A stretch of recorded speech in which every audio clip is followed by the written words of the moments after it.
தலைப்பு செய்திகள். மட்டக்களப்பில் இளைஞர்கள் மீது தாக்குதல். குற்றப்புலனாய்வு பிரிவு அதிகாரிகள் 2 உட்பட 4 கைது. தொழிற்சங்க நடவடிக்கைகளுக்கு தயாராகும் வைத்தியர்கள். திருகோணமலை புத்தர் சிலை சம்பவம். தேரர் உள்ளிட்ட 10 பேர் தொடர்ந்தும் விளக்கமறியலில். நவீன பிரபாகரன்களோடு போராடுகிறோம்.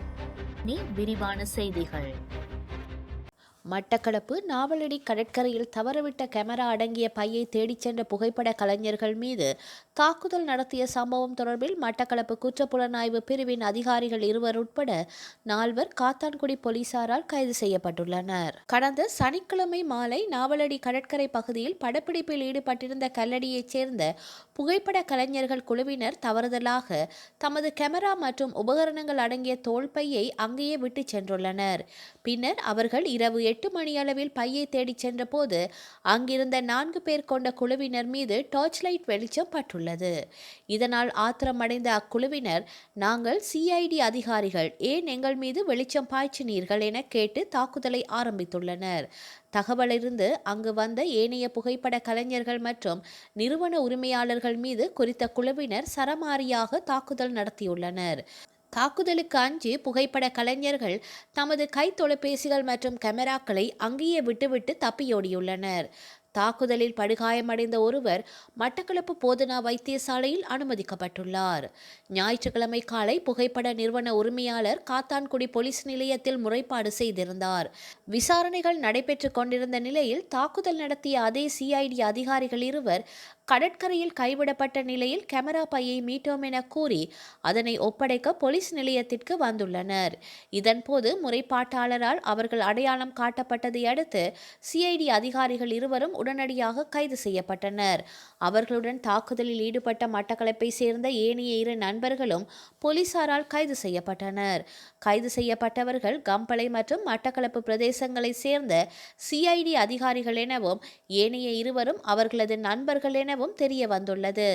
திங்கட்கிழமை மட்டக்களப்பு நீதவான் நீதிமன்றத்தில் ஆஜர்படுத்தப்பட்ட சந்தேக நபர்கள் 4 தலா 1 லட்சம் ரூபாய் பெறுமதியான சரீர பிணையில் விடுவிக்கப்பட்டனர்.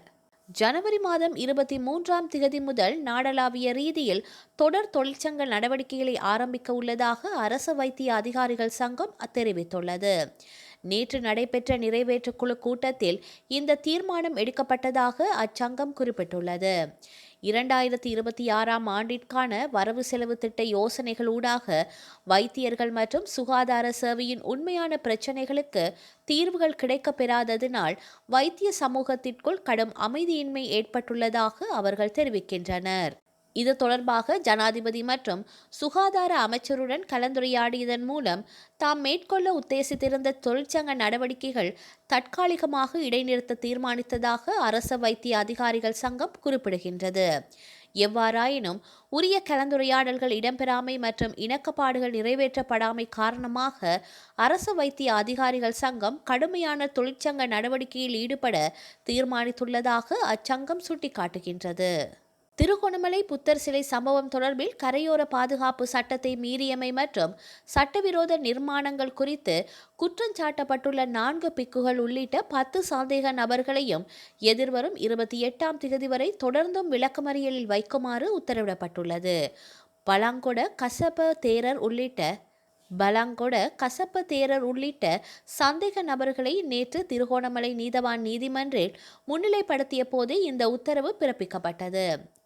நவீன பிரபாகரன்களாக கரையோர பாதுகாப்பு திணைக்களம் மற்றும் அதற்கு மறைமுக ஆதரவு வழங்கும் அரச தரப்பு என்பவற்றிடமிருந்து திருகோணமலை கடற்கரையில் வைக்கப்பட்ட புத்தர் சிலையை பாதுகாக்க நாம் இன்று போராடுகின்றோம் என்று திருகோணமலையில் வைத்து முன்னாள் பாராளுமன்ற உறுப்பினர் சரத் வீரசேகர தெரிவித்துள்ளார். 2004இல் திருகோணமலை நகர மத்தியில் வைக்கப்பட்ட புத்தர் சிலையை பாதுகாக்க பிரபாகரனுடன் போரிட்டு அதனை பாதுகாத்தோம். புத்தர் சிலைகளை பாதுகாக்க நாங்கள் எப்போதும் போராடுவோம் என்றார்.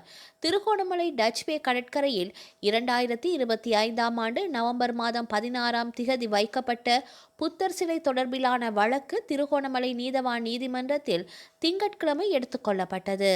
வழக்கை பார்வையிட்ட பின்னர் சரத் வீரசேகர நீதிமன்றத்திற்கு வெளியில் ஊடகங்களை சந்தித்த போதே இந்த கருத்தை தெரிவித்துள்ளார். அங்கு அவர் மேலும் கூறுகையில், நாட்டின் ஜனாதிபதியும் பிரதமரும் ஏனைய சில அமைச்சர்களும் பௌத்த சமயத்தையும் பௌத்த சாசனத்தையும் தொடர்ந்து அவமதித்து வருகின்றனர். இதற்கு மேலாக தற்போது பௌத்த பிக்குகளை கைது செய்து சிறையில் வைத்துள்ளனர். இவ்வாறு இவர்கள் தொடர்ந்து பௌத்தத்திற்கு எதிராக செயற்படுவதை நாம் அனுமதிக்க மாட்டோம் என்றார். ஜனாதிபதி யாழ்ப்பாணம் சென்று பொங்கல் உண்ணுகின்றார். ஆனால் சில் அனுஷ்டிக்க தெற்கிலிருந்து வடக்கிற்கு செல்லும் பௌத்தர்களை அவமதித்து கருத்து கூறுகின்றார். தெற்கிலிருந்து செல்பவர்கள் இனவாத முரண்பாட்டை ஏற்படுத்தவே வடக்கிற்கு செல்கின்றனர் என கூறி எமது மத செயற்பாடுகளை நிந்திக்கின்றார். பிரதமரும் அமைச்சர் லால்காந்தவும் கூட தொடர்ந்து கௌரவத்திற்குரிய பிக்குமாரை அவமதிக்கும் கருத்துக்களை வெளியிட்டு வருகின்றனர். இந்த அரசாங்கத்திற்கு வாக்களித்த பௌத்த சிங்கள மக்களுக்கு இதன் மூலம் துரோகம் இழைக்கப்படுகின்றது என்று அவர் மேலும் தெரிவித்துள்ளார்.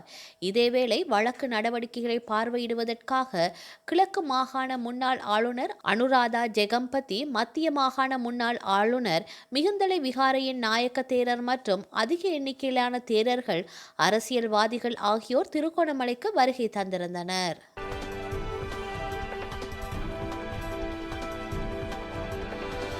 அமெரிக்க விண்வெளி ஆராய்ச்சி நிறுவனமான நாசா தமது அடுத்த கட்ட நிலவு பயணமாக ஆர்டெமிஸ் 2 திட்டத்தில் பொதுமக்களையும் ஒரு அங்கமாக மாற்றும் வகையில் ஒரு சுவாரஸ்யமான அறிவிப்பை வெளியிட்டுள்ளது. எதிர்வரும் பிப்ரவரி மாதம் விண்ணில் ஏவப்பட உள்ள இந்த விண்கலத்தில் உலகெங்கிலும் உள்ள மக்கள் தங்கள் பெயர்களை நிலவுக்கு அனுப்ப நாசா அழைப்பு விடுத்துள்ளது. இந்த திட்டத்தின் கீழ் விண்ணப்பிக்கும் நபர்களின் பெயர்கள் அனைத்தும் ஒரு சிறிய SD கார்டில் சேமிக்கப்பட்டு ஓரியன் விண்கலத்தின் மூலம் நிலவுக்கு கொண்டு செல்லப்படும். அதில் பங்கேற்கும் நபர்களுக்கு ஒரு நினைவு பொருளாக அவர்களின் பெயர் பொறிக்கப்பட்டு டிஜிட்டல் போர்டிங் பாஸ் நாசாவால் வழங்கப்படும். இதற்கான பதிவுகள் எதிர்வரும் ஜனவரி மாதம் 21ஆம் திகதியுடன் முடிவடைகின்றது. சுமார் 10 நாட்கள் நீடிக்க உள்ள இந்த சோதனை பயணத்தில் 4 விண்வெளி வீரர்கள் நிலவை சுற்றி வந்து ஆய்வு செய்ய உள்ளனர். ஆர்டெமிஸ் 2 பயணமானது மனிதர்களை மீண்டும் நிலவின் மேற்பரப்பிற்கு அழைத்துச் செல்லும் மற்றும் எதிர்காலத்தில் செவ்வாய் கிரகத்திற்கு மனிதர்களை அனுப்பும் திட்டங்களுக்கு ஒரு முன்னோடியாக கருதப்படுகின்றது. இந்த குழுவினர் நிலவின் மேற்பரப்பில் தரையிறங்க மாட்டார்கள், ஆனால் அதை சுற்றி பறப்பார்கள். விண்வெளி ஆய்வில் பொதுமக்களுக்கு ஆர்வத்தை ஏற்படுத்தவும் இந்த வரலாற்று பயணத்தில் அவர்களை இணைக்கவும் நாசா இந்த போர்டிங் பாஸ் முன்னெடுப்பை மேற்கொண்டுள்ளது. விருப்பமுள்ளவர்கள் நாசாவின் அதிகாரப்பூர்வ இணையதளத்தில் தங்கள் பெயர்களை பதிவு செய்து கொள்ளலாம். தென் ஆப்பிரிக்காவின் கவுண்டெக் மாகாணத்தில் லாரி மீது பாடசாலை மினி பேருந்து மோதிய கோர விபத்தில் 13 மாணவிகள் பரிதாபமாக உயிரிழந்துள்ளனர். தனியார் வாகனம் பல்வேறு தொடக்க பாடசாலைகளை சேர்ந்த மாணவ மாணவிகளை ஏற்றிச் சென்றுள்ளது. இந்த வேன் மற்றொரு வாகனத்தை முந்திச் சென்றுள்ளது. அப்போது திடீரென எதிரே வந்த லாரி மீது பயங்கரமாக மோதியுள்ளது. இதில் 11 பாடசாலை சிறுவர்கள் சம்பவ இடத்திலேயே உயிரிழந்துள்ளனர். படுகாயமடைந்த 2 குழந்தைகள் மருத்துவமனையில் சேர்க்கப்பட்ட பின்னர் உயிரிழந்துள்ளனர். மேலும் படுகாயமடைந்த 7 சிறுவர்கள் மருத்துவமனையில் சிகிச்சை பெற்று வருகின்றனர். இந்த விபத்தில் பேருந்தின் சாரதி காயமடைந்து மருத்துவமனையில் சிகிச்சை பெற்று வருகின்றார். உயிரிழந்த சிறுவர்களின் குடும்பத்தினருக்கு தென் ஆப்பிரிக்க அதிபர் ஆழ்ந்த இரங்கலை தெரிவித்துள்ளார். உலகில் அதிக மக்கள் தொகை கொண்ட நாடாக சீனா இருந்தது. குழந்தை பிறப்பு விகிதம் குறிப்பிட்ட வகையில் குறைந்து வந்ததால் ஒரு தம்பதி ஒரு குழந்தை தான் பெற்றுக்கொள்ள வேண்டும் என்ற கட்டுப்பாட்டை நீக்கியது. கடந்த 2015ஆம் ஆண்டு இந்த நடவடிக்கையை நீக்கி 2 குழந்தைகள் பெற்றுக்கொள்ளலாம் என தெரிவித்திருந்தது. என்றாலும் சீனாவில் குழந்தைகள் பிறப்பு விகிதம் அதிகரிக்கவில்லை. இதனால் 2 குழந்தைகள் பெற்றுக்கொள்ளும் தம்பதிக்கு அரசு சலுகைகள் வழங்கும் எனவும் தெரிவித்தது. அதற்கும் பலனில்லை. இதன் காரணமாக கடந்த 2023ஆம் ஆண்டு அதிக மக்கள் தொகை கொண்ட நாடு பட்டியலில் இந்தியாவை விட பின்தங்கியது. கடந்த 2024ஆம் ஆண்டு பிறப்பு விகிதம் சற்று அதிகரித்தது. ஆனால் கடந்த 2025ஆம் ஆண்டு முன்னைய ஆண்டை விட 17% குழந்தைகள் பிறப்பு குறைந்துள்ளது. 2025இல் 7.92 மில்லியன் குழந்தைகள் பிறந்துள்ளன. இது கடந்த 2024ஆம் ஆண்டை விட 1.62 மில்லியன் குறைந்துள்ளது. 2024ஆம் ஆண்டை விட கடந்த ஆண்டு சீனாவில் மக்கள் தொகையில் 3 மில்லியன் குறைந்துள்ளது. கடந்த ஆண்டு கணக்கீட்டின்படி சீனாவில் மக்கள் தொகை 1.404 பில்லியன் ஆகும். வரலாற்றில் இன்று